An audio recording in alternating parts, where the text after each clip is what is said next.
Hey, what's up gamers? It's your boy, Church of Caboose, and today's video is going to be giving you guys kind of like a sort of calendar, if you will, of what happens when a new raid drops.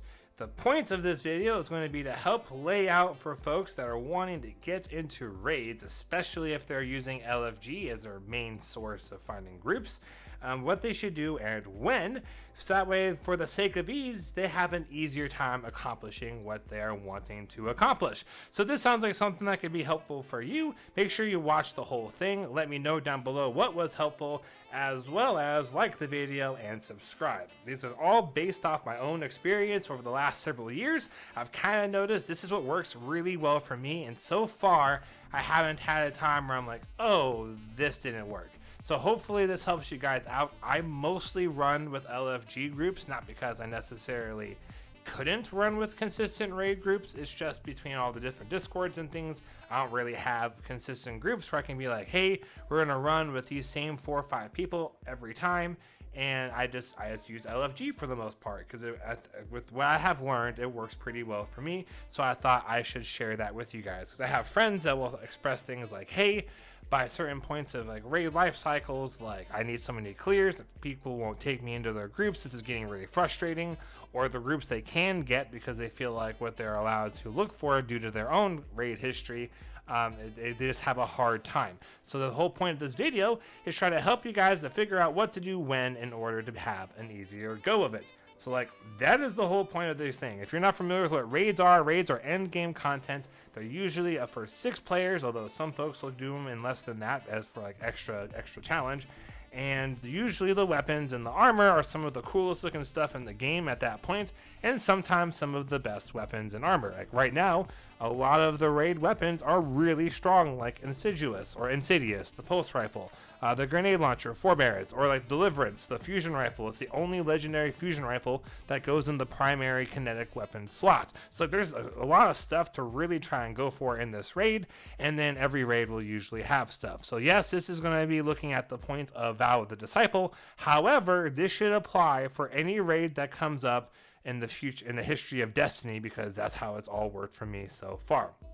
All right, so that's why I'm making this video. It's trying to help you guys to figure out what to do and when. So the first thing is, I think we need to clear up with LFGs. Like, you need to make sure that if you are creating a post, you are really specific with what you want. If you are wanting to do a speed run, don't make a post that's like, hey, be chill, have patience, right? Because that implies you're not trying to do something fast. Like when I'm going through an LFG, and if I see like, hey, be chill, have patience, I'm not going to join that one unless I'm looking for that kind of a vibe with a group, right? And so like if you want people that know what they're doing, you want to have like know what to do, have so many clears, have experience, will raid report, and then boom. Speaking of which, raid report, raid.report. You can put in a Guardian's gamer tag and look up the raid history. That can help you to figure out if there's someone that you feel like can hang with your group, if that is something that you feel like doing. Now, vice versa, if you are looking for a group, make sure you're looking for a group that fits what you want. Like if you are learning, don't try and join a group that says know what to do or KWTD, because they're going to assume that you know what to do. And you're probably going to have a toxic experience, because they're going to probably find out, especially in mechanic heavy raids such as Garden of Salvation and Vow of the Disciple, that you don't know what you're doing and are getting frustrated really quick, and it's just going to be a bad experience for you as well as for them, which is going to make LFG even less desirable for you going forward in the future. So be specific with what you want. It's okay to put down like, I want everyone to have 10 plus clears.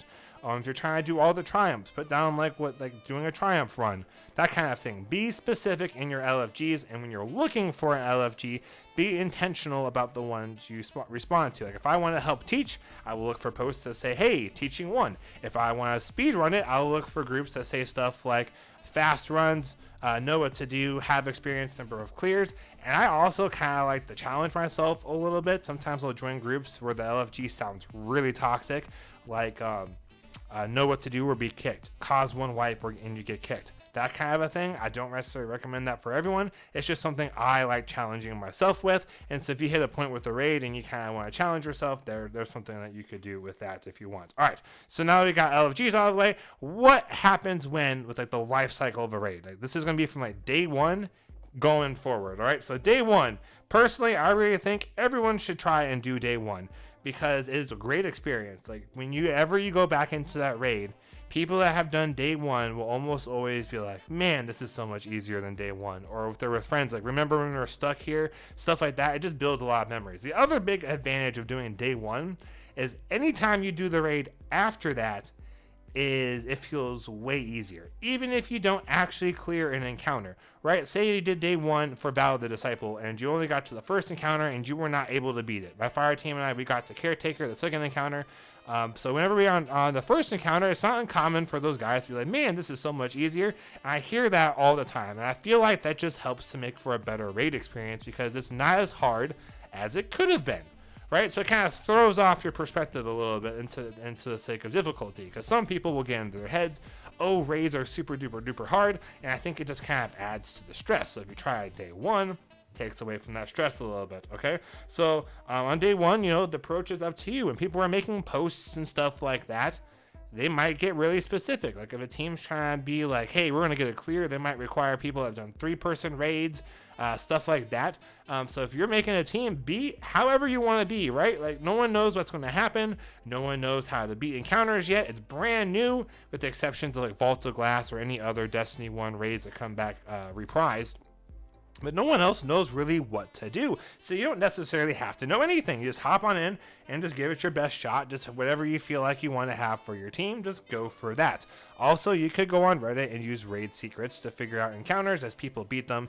That's what a lot of teams will do on day one is they'll use raid secrets and look at coaches and stuff. But anyways, day one, raid gets super popular. It tends to buff up the expectation and the popularity of a raid.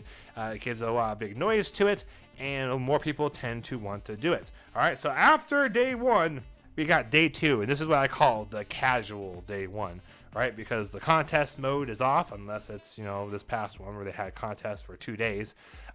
This is the first day, and contest mode is off. So like anyone can really hop in and do stuff. So it's the casual day one. At this point in the raid's life cycle, no one's really expecting anyone to know what to do. So during these first few days, if you are trying to have the easiest LFG experience going forward, it is really important to try and hop in and learn what you can in that raid, even if you're not able to beat it. All right, because the more you know, the more you learn, the more you can help other people going forward, the more other teams are going to want to have you around, the more experience that you have, and you're going to just have an easier time finding more groups. But like I myself, it is not uncommon for me in the first like 3-4 days of a raid to have a significant number of hours in the raid without a clear, because it just takes so long. Or to have, I guess, the last 2 raids, I'll have significant number of hours of clears and maybe like 2 or 3 of hours in the raid and like 2 or 3 clears, right? So the whole point is to try and get as much experience as you can, because the more clears you get, the more people are going to want you and the more LFG posts you will fit, all right? So day 4, usually by day 4 when raids come out on Saturday, the weekly reset is here and people start expecting a little bit more in their posts. Usually the first couple of weeks, everyone's pretty open to teaching, right? Like there's going to still be lots of LFG posts that are like, hey, we're teaching somebody, be chill, I'm learning, someone teach me, like that kind of thing. So you're not necessarily out of luck. But once you hit that first reset, there's going to be more teams that are going to try to go through and bust out the raid clears as fast as they can, because they want to have that loot as well as those shots at the exotics. So if you're able to get in at least a clear in the first couple of days, you kind of know what you're doing. You're going to have a lot easier time getting into groups that know what they are doing and can get through the stuff a little bit faster, right? So this is the whole thing, is you're trying to show on your own record, like, hey, I know what I'm doing. I can keep up. Do you need to have like 50 clears by day 4? Absolutely not. But maybe you want to have like 1 or 2 if you're able to swing it. And then definitely during this first week, from the first reset, you want to try and get the clears that you can. Because remember, LFGs can get a little bit sweaty, right? Because eventually with time, they expect more and more and more. And so they're going to have stricter requirements with clears. They might have stuff like we're going for flawless, like things like that. And so you want to make sure you have as much on your raid report as possible. And this will help you to get more clears. Also, during this first week, full week of a new raid, try to learn as many roles as you can. right? Some people, I will go hop into LFG. They'll be like, hey, this is week 3 of a raid. I've only done ad clear and I can't or won't do anything else. Are they helping themselves out to be in more groups and to set themselves up for success? No, because what if the majority of that group's only done that one role? Well, then you're basically having a new team that doesn't know a whole lot, kind of figuring stuff out. So if you yourself can kind of push your boundaries a little bit, learn some new roles, or pay attention to things that are happening around you as you're doing the role you're used to, so you can kind of learn by listening, you're going to be really set up to join in other groups and get clears done quickly.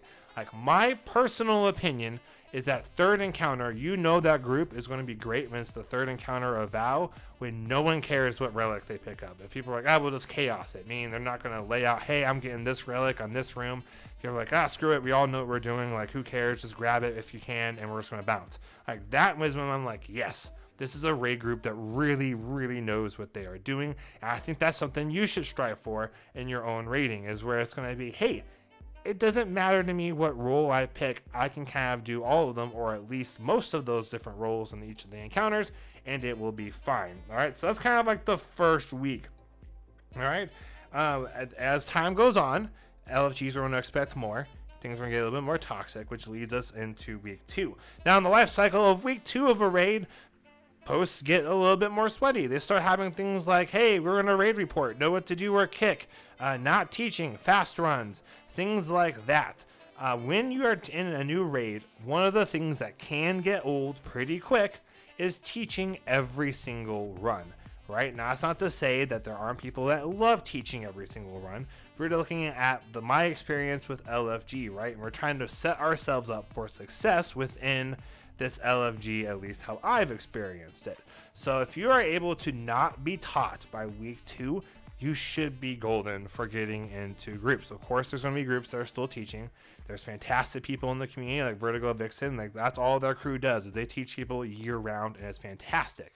But LFG is a little bit different. They kind of have more of a get this done kind of a mindset in my experience. So by the second week, you want to kind of know like everything, and this goes up to challenge. People are going to start busting out all these triumphs on the title, things like that aren't the challenge modes for the raid, right? So like clan runs, all the same subclass, so Void, Solar, Stasis, and Arc, all the same character types, so all Titans, all Warlocks, or all Hunters. Stuff like that is going to tend to get done by the community on LFG between week 2 and challenge. So if you're like, I want to get this title done, that is the time to try and do it with ease. Unfortunately for Val, I didn't really care a whole lot this time to go for it. I was pretty busy, so like, I'm going to have a harder time getting this done. And I already know that because I have tried making posts for it and people just are not interested. And I'm like, yep, well, there you go. That verifies what I've done the last couple of raids, and I've did something a little bit different that's kind of more run-of-the-mill, and it's a lot harder, right? So that's kind of what's going on during week 2 to the challenge mode. And also people are trying to start to do flawless runs and things like that. So if you're able to know everything, if you want to bust out the title, that is the easiest time on LFG to get these triumphs done. All right, so this is going to be taking us all the way up to the challenge mode. Be aware, more people, more weeks that pass are going to want the raids to get done faster because people just want their clears and their shots at the new raid exotics. So if you don't know what you're doing, like, it's going to drag people down. People are going to be more prone to get frustrated, unless of course you're being specific in the LFG you choose to join that matches your skill / knowledge / vibe.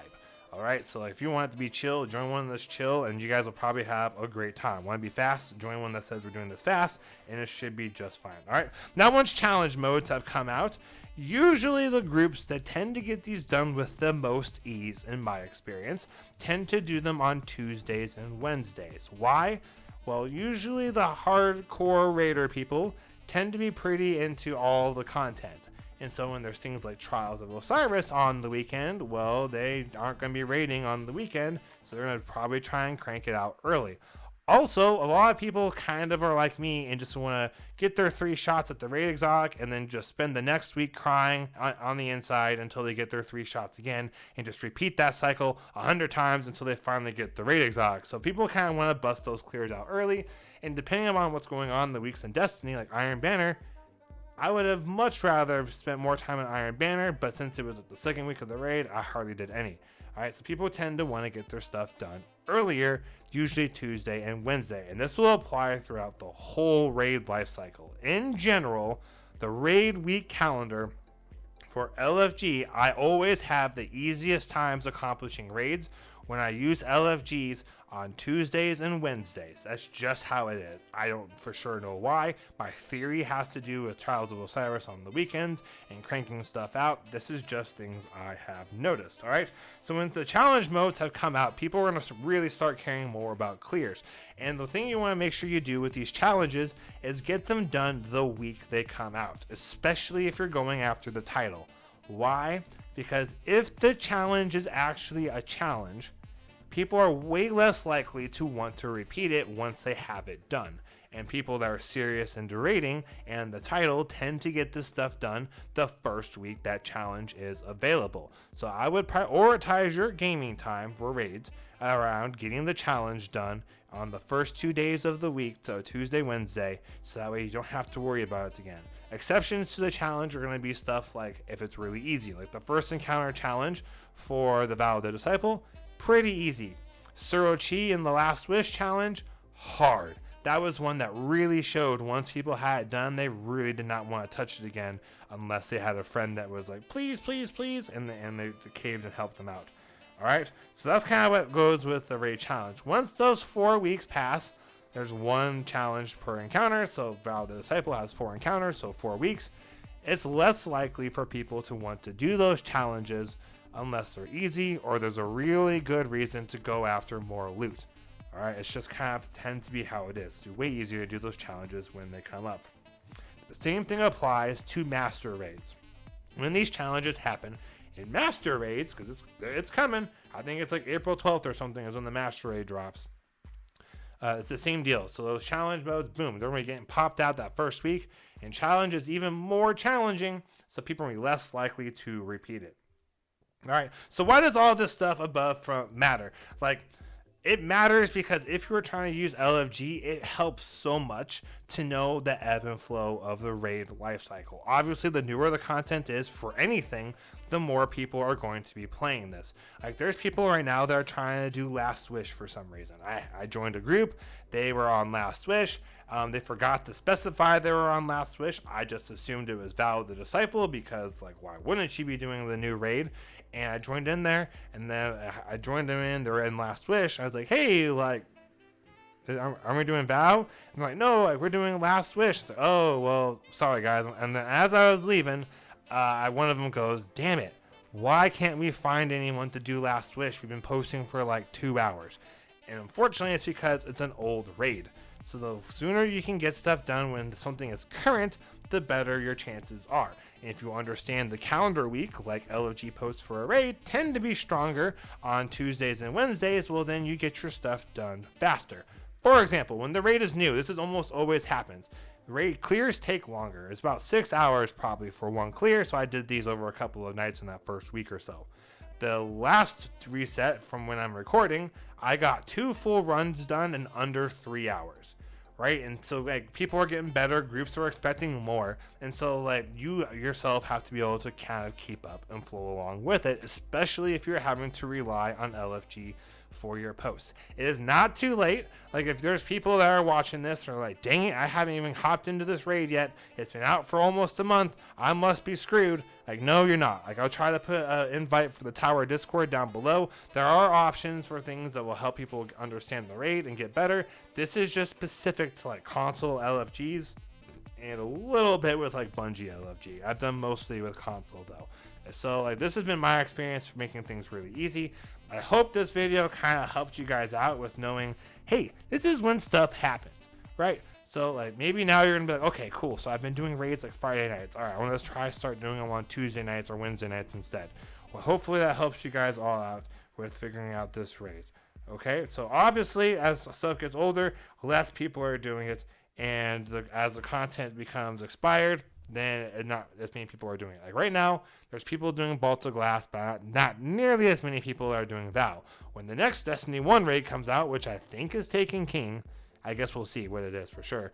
Not as many people are going to be doing Vow, because now that next raid is going to be where the pinnacle gear is at, where the new exotic is at, and so it's going to be even harder to find groups, and it would be like towards the end before that Destiny 1 raid comes out. I hope this all makes sense. I hope this gives some understanding to my thought process, how I approach raids and like the calendar. Really hope this is something that's useful. I have been using this way of thinking and planning for years, and it works really, really well for me. I mean, people talk about LFG posts and how those experiences go really bad. I don't really have many bad LFG experiences. Now, maybe that means I'm the asshole. It's possible. I really hope not. I try hard not to be, but I don't think that's the case. I think I have understood the cycle, what I need to know by when, and it just makes it go so much easier for me. And so hopefully now for you. Thank you guys all so much for watching. I really hope this video was helpful. Please let me know down below. I'd love it if you guys shared your own experiences of things you've learned that help with getting into raids and getting clears done. That'd be awesome if we turn this into like a forum for people's experiences with LFGs. Hopefully this is like, hey, all right, I feel better about getting into raids. Maybe I kind of missed out a little bit. I want to play some catch up, or now I know what to do for the next raid. Whatever it is, let me know. Like the video, subscribe to my channel. Thank you guys all so much for watching. Have a great week, and happy grinding, y'all.